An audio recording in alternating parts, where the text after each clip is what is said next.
Baik, Assalamualaikum warahmatullahi wabarakatuh. Perkenalkan, kami dari kelompok 3 mata kuliah Sistem Tenaga Listrik yang beranggotakan dengan saya sendiri, Nabil Muhammad Kemal dengan NIM 24364023, Ridho Nur Aulia dengan NIM 24364026, Muhammad Rizky dengan NIM 24364021, Prima Putra dengan NIM 24364025, dan Aldo Ananta dengan NIM 24364027. Materi yang kami presentasikan yaitu sistem pembangkit tenaga listrik hybrid. Selamat mendengarkan. Oke, sebelum kita masuki latar belakang, kita semua tahu dulu apa yang kami dapat, yaitu kami mengutip dari Hybrid Renewable Energy karya Springfield, Hybrid Power Generation Solar and Grid dari Yatsiti Shahad, dan Hybrid Renewable Energy System dari Wilet. Oke, teman-teman, lagi kayak latar belakang. Permintaan energi terus meningkat, konsumsi listrik global naik seiring pertumbuhan populasi dan industrialisasi, terutama di negara berkembang, tergantung pada bahan bakar fosil dan sebagian besar dunia masih berasal dari batu bara, minyak, dan gas yang terbatas dan mencemari. Variabel energi terbarukan, energi surya dan angin bersifat intermittent dan tidak se- selalu tersedia sesuai kebutuhan beban. Manfaat sistem hybrid menggabungkan beberapa sumber, misalnya surya, angin, dan genset, meningkatkan keandalan, efisiensi, dan keberlanjutan. Baiklah, saya akan melanjutkan materi selanjutnya, yaitu definisi dan klasifikasi sistem hybrid. Yang pertama, definisi singkat, yaitu sistem hybrid menggabungkan dua atau lebih sumber energi terbarukan maupun konvensional dalam satu jaringan kelistrikan. Tujuannya adalah memaksimalkan utilisasi sumber terbarukan, menekan biaya operasi, dan meningkatkan keandalan dengan menyeimbangkan fluktuasi keluaran, misalnya menyimpan terus daya surya lewat baterai untuk digunakan saat malam hari. 2. AC koplet. Panel surya mengubah cahaya matahari menjadi listrik DC, yang kemudian diubah menjadi listrik AC oleh inverter solar standar. Listrik AC ini digunakan untuk menjalankan pelaratan rumah tangga atau memasok ke jaringan listrik. Jika ada kelebihan listrik AC, inverter atau charger baterai yang terpisah akan menggunakannya untuk mengisi baterai dengan mengubahnya kembali menjadi DC. Jadi panel surya dan baterai memiliki inverter masing-masing, dengan AC dari inverter solar digunakan untuk menggerakkan beban dan mengisi baterai. Selanjutnya DC koplet. Istilah dalam rekayasa elektronika dan sistem energi surya yang merujuk pada sistem yang memungkinkan sinyal DC, arus searah, dan AC arus balik untuk melewati rangkaian tanpa pemblokiran DC dalam konteks sistem energi surya. Ini berarti panel surya langsung mengisi baterai dengan DC, dan inverter kemudian mengubahnya menjadi AC untuk penggunaan rumah tangga. Selanjutnya, hybrid couplet mengacu pada sistem yang menggabungkan dua atau lebih sumber daya atau teknologi yang berbeda, yang kemudian dihubungkan atau diintegrasikan untuk bekerja sama. Konsep ini dapat diterapkan dalam berbagai bidang, termasuk otomotif, energi, dan konstruksi. Selanjutnya ada komponen utama sistem hybrid. Sumber energi terbarukan mengubah sinar matahari langsung menjadi listrik DC menggunakan sel-sel semikonduktor, seperti yang bisa kita lihat contohnya itu pada gambar panel surya. Nah, yang kedua, generator konvensional, perangkat yang mengubah energi kimia bahan bakar seperti solar atau gas menjadi energi mekanik lalu menjadi listrik. Cara kerjanya adalah: pertama, putaran mesin rotor alternator berputar poros. Mesin terhubung ke rotor di dalam alternator. Saat rotor atau kumparan kawat berputar di antara magnet, terciptalah arus listrik AC, mirip cara sepeda dinamo menghasilkan cahaya lampu. Yang kedua, stabilkan listrik. Sebuah regulator atau APR memastikan tegangan dan frekuensi listrik yang keluar tetap konsisten sebelum disalurkan kepada lampu, motor, atau peralatan lainnya. Yang ketiga, sistem penyimpanan baterai Lion.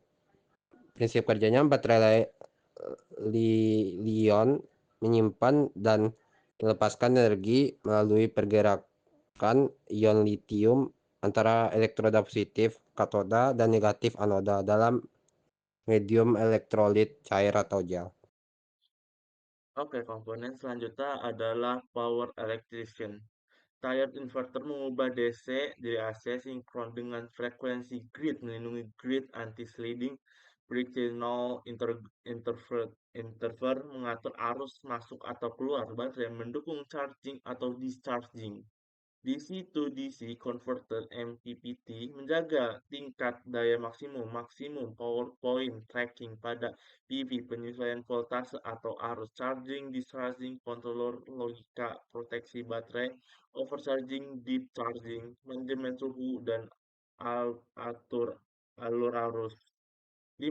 Sistem kontrol dan manajemen energi. Energi manajemen sistem IMS, otomatis alokasi dan prioritas sumber. Kapan PV dipakai dulu, kapan baterai discharge, kapan di genset start, pengumpulan daya real time untuk optimasi biaya dan efisiensi. Supervisional control dan data actioner monitor parameter tegangan arus suhu, kendali remote, alarm, historical data. Selanjutnya, strategi manajemen energi. EMS. Tujuan utama EMS bertugas untuk mengoptimalkan penggunaan energi dalam sistem. Fungsi EMS: optimasi alokasi beban. EMS mengatur bagaimana daya listrik didistribusikan ke berbagai beban yang ada. Tujuannya adalah untuk menggunakan sumber energi yang paling efisien pada waktu tertentu. Charging discharging baterai. EMS mengontrol kapan baterai diisi daya. Biasanya saat ada surplus energi dari sumber lain dan kapan baterai mengeluarkan daya untuk memenuhi kebutuhan beban.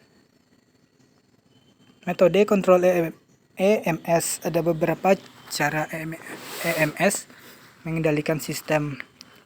Rules based, berbasis aturan. Metode ini menggunakan serangkaian aturan yang telah ditentukan sebelumnya untuk mengelola aliran listrik. Contohnya jika produksi PV tinggi dan baterai tidak penuh, maka aliran ke baterai. Fuzzy logics, logika fuzzy. Metode ini menggunakan logika yang tidak pasti atau kabur untuk menghasilkan keputusan. Ini berguna dalam sistem dengan parameter yang berubah-ubah dan tidak pasti seperti iradiasi matahari atau beban yang fluktuatif. Optimasi Homer. Homer adalah perangkat lunak yang sering digunakan untuk merancang dan mengoptimalkan sistem energi hibrida. EMS yang menggunakan metode optimasi akan mencoba mencari konfigurasi dan energi operasi yang paling ekonomis dan Anda dalam jangka panjang. Selanjutnya, sistem PV diesel baterai. Konfigurasi PV genset dan baterai. Bagian ini kemungkinan akan menjelaskan bagaimana ketiga komponen ini dihubungkan dan berinteraksi dalam sistem. Misalnya, bagaimana energi dari PV dan genset digunakan untuk memenuhi kebutuhan beban dan mengisi baterai, serta bagaimana baterai digunakan untuk menstabilkan pasokan listrik atau menyediakan cadangan. Profil beban dan produksi. Bagian ini akan menyajikan data atau grafik mengenai pola konsumsi listrik dan produksi listrik dari masing-masing sumber energi sepanjang waktu. Ini penting untuk memahami bagaimana sistem bekerja dalam kondisi beban dan kesediaan energi yang berbeda-beda. Hasil simulasi NPC LCOE Playbank. Bagian ini akan menyajikan hasil simulasi dari sistem PV diesel baterai.